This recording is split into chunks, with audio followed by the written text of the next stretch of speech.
Hi everyone, it's Minerva here, and today I want to talk to you about how to deal with negative people. How do you deal with negative people? And how do you tell someone is being negative? So, someone who is being negative would look at the doom and gloom and everything. They're very pessimistic, they're skeptical, they have a cynical point of view of everything. And basically, they're driven by fear, and they look at themselves as a victim in the world, like everything is happening to them versus for them, or they look at all the bad things that are happening in the world or in and around them or in the situation. They tend to blame, not take responsibility, they complain and not look for a solution. They're more problem based versus solution based. And basically, when you're around these people, it's very heavy energy, even just by being in the room with them, engaging in conversation with them, hearing them talk. So their point of view is just pretty negative. And what happens is when you're around these people, it does bring you down because you want to look at it as like a tornado. It sucks in everything in its path, and it wants to suck in other people to match that path, to strengthen their views, to strengthen their reality, to strengthen their thoughts and their beliefs. And when you're around these people, it's pretty draining. It sucks your energy. Even just being in a conversation or even being in the same room with them, it emits this energy because everything's energy. And you know that because when you're around these people, you just feel drained for no reason. Sometimes you may feel sad or you feel worried, or you come out of the conversation thinking I have something to worry about when really you don't. So I've had that happen to me many times. So I have come up with 3 steps to help you deal with negative people. So, step number 1. So step number 1 would be say a protective prayer. And it's a very simple statement. And what I do when I know I'm going to be around these energies is I put a protective white light around me. So I close my eyes and I breathe for a count of 3. So I breathe in for 3 and I breathe out for 3. And I do that 3 times. And then I envision a protective white light around me. And I say a prayer statement that only love and joy surrounds and indwells me. Only love and joy surrounds and indwells me. Which means when I have this protective white light, I stay in this place until I feel safe and secure. And I know that only love and joy will surround me and indwell me, which come through the protective white light. So I say and I hold this space until I'm feeling safe, grounded, and secure. And what that does is it helps you become immune to when you're around those energies, because sometimes it is hard to get away from when you're at work, even at home, or when you're out in public spaces, because you can't control other people's views, you can't control their energies. But what you can do is control your own energy and the space that you hold, and the energy that you hold in the place that you're at.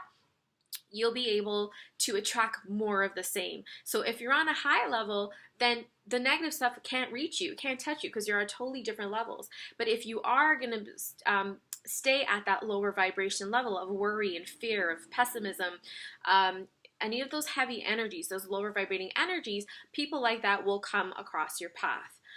So you want to check into your energy. So step number 1 is to say a protective prayer for yourself and put a protective white light. That's something that has worked for me, and it's worked for many of my clients as well.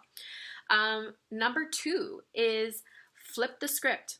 So flip the script with these people. So when you do engage in conversations, if you are around this energy at work or at home, flip the script, because often when they engage in those conversations with you, they are looking for more of the same.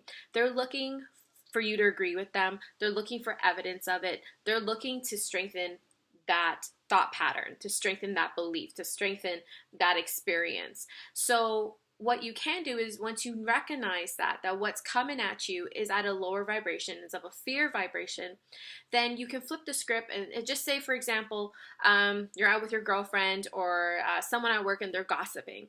So number 1, that's a low vibration, energy of negative people.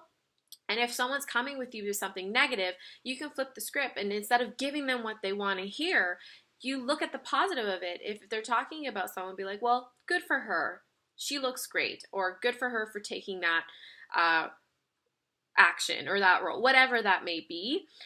Just don't give them what they want. So flip the script and look at the positive in it. If they're talking about someone, find the positive of what that person may have done. or even just say, there's two sides of the story. Or something as simple to neutralize the energy is interesting.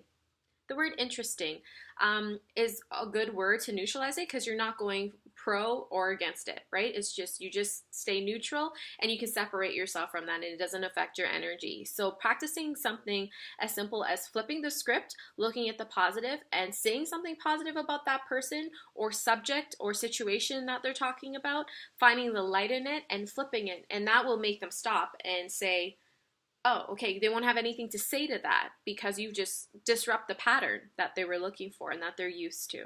So, number 2 is to flip the script. Number 3 is be precious with your time. Be very precious with your time because this is the time that you use to be around these people, and the time you use to be around these people affects your energy. So if you know someone is of this energy, of this thought form, or in this space of life, then you choose to not spend time with them. It's as simple as that. Choose to not spend time with them. If it's a certain friend or a coworker or someone at home, you have the choice of who you surround yourself with. So, I mean, in some situations, I understand while you're at work, you can't just, up and leave all the time if you're in a meeting. But, if you do these 3 steps, and when it comes to it, don't go and spend your extra time with these people. Don't have lunch with them. Don't go on these coffee dates with them. Don't engage in these conversations that have nothing to do with work or, the way your home is run, whatever the case may be. But be mindful and be precious of your time, who you choose that time with. Because I've had situations where even people who are, for a long time are just heavy, and you just notice that every time you're around them, you're feeling heavy after the fact. You're not feeling uplifted. You're not feeling good after you interact with these people. So choose your time with them. You don't have to spend your extra time with them. Spend that time with yourself. Go do something that uplifts you, even if that's reading a book or spending the evening to yourself. Choose that instead of choosing to be around these people, and because that pulls you down. And when it pulls you down, again, vibrationally, you're down here, you're going to get more of the same, of the situations, the people, more of those feelings, versus letting go and choosing and protecting your time and space so that you are feeling light, uplifted, and only on the vibration of love and joy. So I hope those 3 steps helped you. So number 1, say a protective prayer. Put that protective white light around you. Number 2, flip the script. If you engage in conversations with people who are of negative energy, don't give them what it is that they want. Flip it and look for the positive and the light side of it. And by you being the light, you naturally allow people to be the light too. You inspire them to be the light. And number 3, be precious of your time. You have choice of who you spend your time with. You don't have to go above and beyond and go on the lunch dates or the coffee dates or whatever dates. Choose the positive, high vibrating people who will uplift you. And oftentimes you just need to be with yourself and uplift yourself. So I hope those 3 things served you, and practice these things, and I promise you will see a change in vibration. You'll see the change in interactions with these people. They'll show up less in your life, or the things that they say wouldn't have the same effect on you anymore because you're in control of your vibration and you're taking action and you're being more positive. So I hope that served you. Feel free to like, share, or comment below, and don't forget to subscribe to my YouTube page. Hope to talk to you soon.